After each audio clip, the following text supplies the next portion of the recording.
आदाब दोस्तों, मैं तबरेज खान। आप देख रहे A6 न्यूज।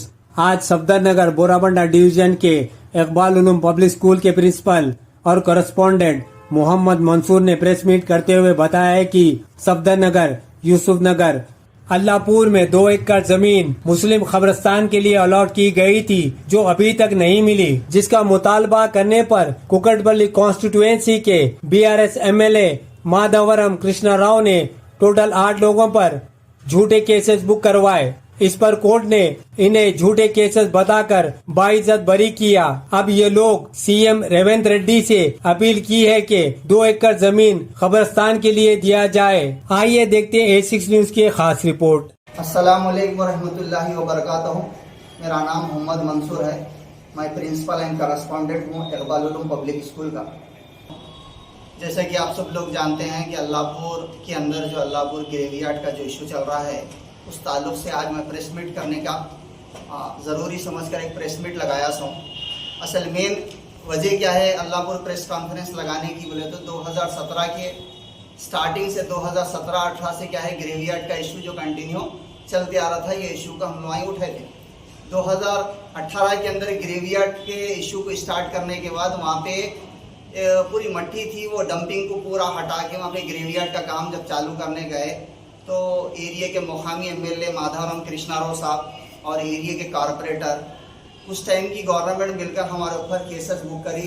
तकरीबन 8 से 10 सेक्शन लगा के हमारे ऊपर केस डाला गया और केस बुक करा के हमको संगारेड्डी की जेल को भिजाया गया। 15 दिन के लिए हमको जेल में रखा गया। तकरीबन हम इसके अंदर 8 जने हैं। शफी भाई के घर के 3 जने हैं और हमारे घर के 3 जने हैं। इसके अंदर A1 मैं हूँ, A2 मोइज भाई है, A3 हमारे आरिफ भाई है, उसके बाद शफी भाई, बाप भाई, अड्डू भाई, बासित, इलियास, ये टोटल 8 मेंबर इसके अंदर है। हमारे ऊपर केसा बुक हुए, फॉल्स केसेस डाल के हमको संगारेड्डी की जेल को भिजाया गया। जेल से वापस आने के बाद हम लोग जगह के लिए जिद्दोजहद कर रहे थे। वो टाइम पे एरिया के जो यमारो थे उन्होंने क्या करे, हमको टोटल ये 40 एकड़ 39 गुंटास लैंड है, ये लैंड में से 2 एकड़ जमीन ग्रेवयार्ड के लिए इशू कर सकते बोल के एक कॉपी, एक लेटर उन्होंने क्या करे एमआरओ को एक लेटर लिखे। सो इसकी कॉपी है, जो कॉपी मैं आप लोगों को बता रहा हूँ। ये कॉपी को ले लेके हम लोग हाई कोर्ट को गए। हाई कोर्ट को जाके हाई कोर्ट के अंदर केस डाले, रिट पिटीशन फाइल करे। रिट पिटीशन फाइल करके तकरीबन 3-4 साल से हमारा केस कंटिन्यू चलते आ रहा था।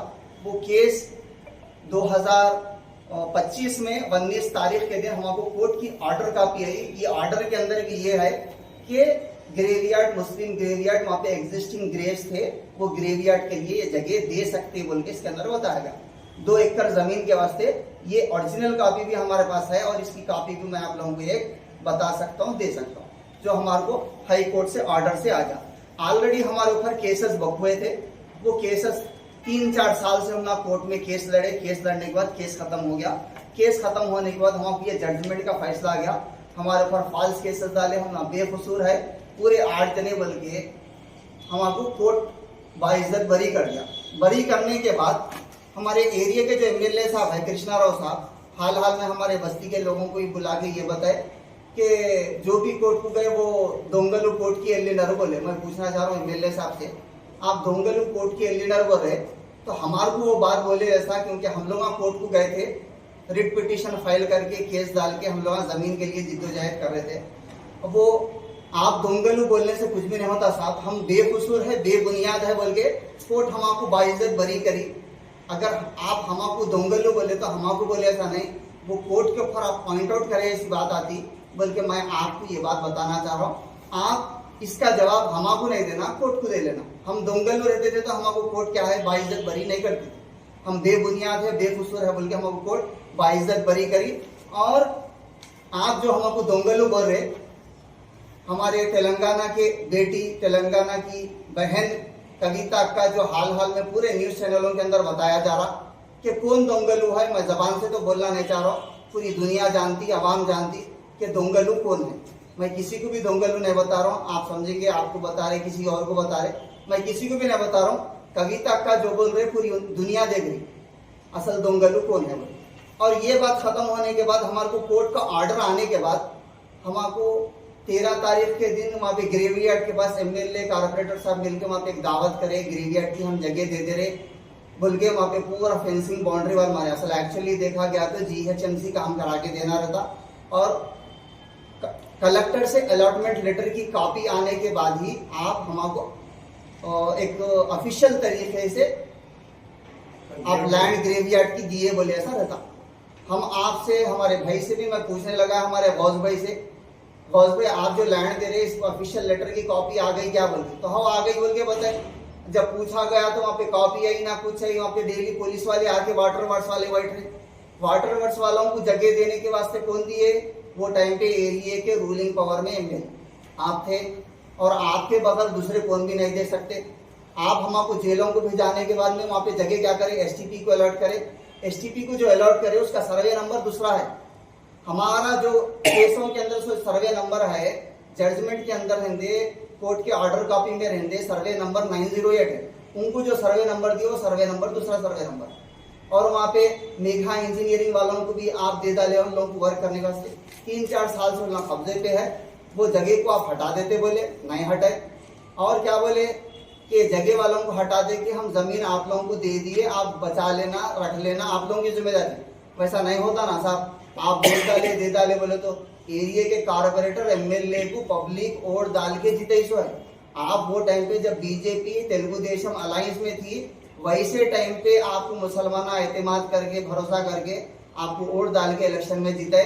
जिताने के बावजूद भी आप 10 साल से एरिया के एमएलए थे, 15वां साल यानी कि तीसरा टर्म चल रहा आपका, लेकिन मुसलमानों को आप ग्रेवयार्ड नहीं दिए। ये मुसलमान आपको हमेशा याद रखेंगे, इसका जवाब आने वाले वक्त में देंगे बोल के मैं बता रहा हूँ। और साथ ही साथ हाल में हमको जैसा कोर्ट से ऑर्डर कॉपी आ गई, हमारी जो केस खत्म हो गए, वो केसों को क्या है फिर रीओपन करो, यानी कि अपील के वास्ते डाले सो है। ये कौन डाले, ये कई के वास्ते डाले, ये हमको अच्छी तरीके से मालूम, समझ रहे होंगे। ये नहीं ये हमारे को नहीं मालूम होता बोल के, लेकिन इसके एप्लीकेंट कौन है, कौन कई के वास्ते, फिर ये केस को फिर अपील करने की वजह क्या है। ऑलरेडी कोर्ट जजमेंट दे डाला, फैसला कर दिया कि लो बाइज्जत बरी है बोल के, फिर उसके बाद में ये अपील को डाले, कौन डाले, इसके पीछे कौन कौन है, क्या क्या है, सब हमको मालूम है। लेकिन ये तुम्हारे पूरे साजिशा चलने वाले नहीं है। अब कुकटपल्ली कॉन्स्टिट्यूंसी के अंदर वो टाइम से बीआरएस की हुकूमत चलती आ रही थी, अब कांग्रेस की गवर्नमेंट हुकूमत में है। कांग्रेस के हमारे एरिया के इंचार्ज बंडी रमेश अन्ना है। हम जरूरत पड़ी तो हम उनको लेके इंशाल्लाह ये केस का जो इशू है, सीएम रेवंत रेड्डी साहब वो टाइम पे एरिया के मलकाजिगिरी के एमपी थे, उनके पास भी हम जाके ये इशू को बताए थे। मेरे से जो भी जरूरत पड़ेगी इंशाल्लाह मैं आप लोगों को मदद करूंगा बोल के एमपी साहब जो आज के चीफ मिनिस्टर है तेलंगाना के, उन्होंने वादा करे थे जरूरत पड़ी तो हम जरूर चीफ मिनिस्टर रेवंत रेड्डी साहब के पास जाएंगे। एक डायनामिक और हक के वास्ते लड़ने वालों को साथ देने वाले चीफ मिनिस्टर है। जरूरत पड़ने पर हम उनके पास जाके ग्रेव इशू को हम उनके पास से मसला हल करके हमारे लिए 2 एकड़ जमीन अलॉटमेंट करेंगे बल्कि मैं आप लोगों को बता रहा हूँ। और साथ ही साथ अब जैसे कि कई न्यूज चैनल वाले हैं, हमारे जिलानी भाई है J24 न्यूज, उन्होंने भी कई वीडियोस वही डाले बहुत अच्छी तरीके से करे भाई। लेकिन अब क्या हुआ, आपको हम रिपीटेडली बुलाते जा रहे भाई आप हमारा प्रेस लगाओ, हमारे जो भी जेल को गए वाले उन लोगों के लगा के एक प्रेस मीट दो बोल के। क्या आपको एमएलए साहब से कुछ तय है क्या? आप ये मैं नहीं पूछ रहा हूँ, आवाम पूछ रही सो है, आप भी इसके ऊपर में जवाब देना बोल के उम्मीद रख रहा हूँ।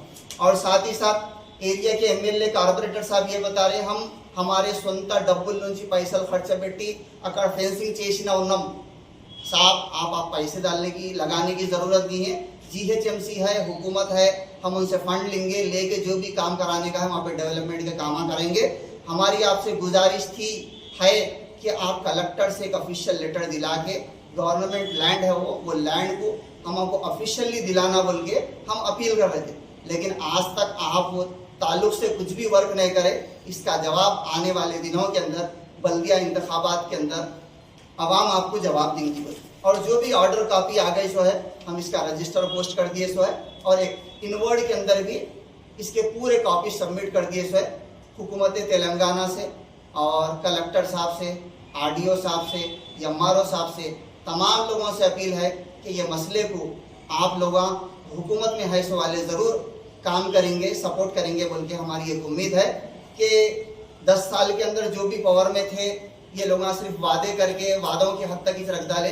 लेकिन मुसलमानों को ग्रेवयार्ड के इश्यू से महरूम कर दिए, लोगों को नहीं दिए और एक तमाशा बना के रख दिए लोगों के। हम ग्रेवयार्ड दे दिए बोल के बता रहे, लेकिन ऑफिशियली दिए तो ही ग्रेवयार्ड रहता। आप ऑफिशियली नहीं दे के खाली किसकी भी जगह को ये मेरी ग्रेवयार्ड की जगह है बोल के बता दिए तो नहीं चलता। जैसा कि बोराबंडे के अंदर ग्रेवयार्ड का इशू जो चल रहा, वो ग्रेवयार्ड का इशू गोपीनाथ साहब के इंतकाल के बाद शुरू होगा, लेकिन हमारे पास 10-15 साल से हमारे पास ग्रेवयार्ड का इशू चल रहा। हम हाल से शुरू करे सो नहीं है, हम कई दिन से 2017-18 से हम ना जेलों को गए, कोर्टों के अंदर गए, हमको 15-15 दिन जेलों में रखा गया, लेकिन हम डरने और घबराने वाले नहीं हैं। आने वाले दिनों के अंदर अगर ग्रेवयार्ड के वास्ते इससे 10 बार बोले तो भी हम जेल को जाएंगे, जरूर ग्रेवयार्ड की जगह हासिल करके रहेंगे बोलकर मैं आप लोगों को बताते हुए मैं रुखसत लेना चाहता हूँ। अस्सलाम वालेकुम व रहमतुल्लाहि व बरकातहू।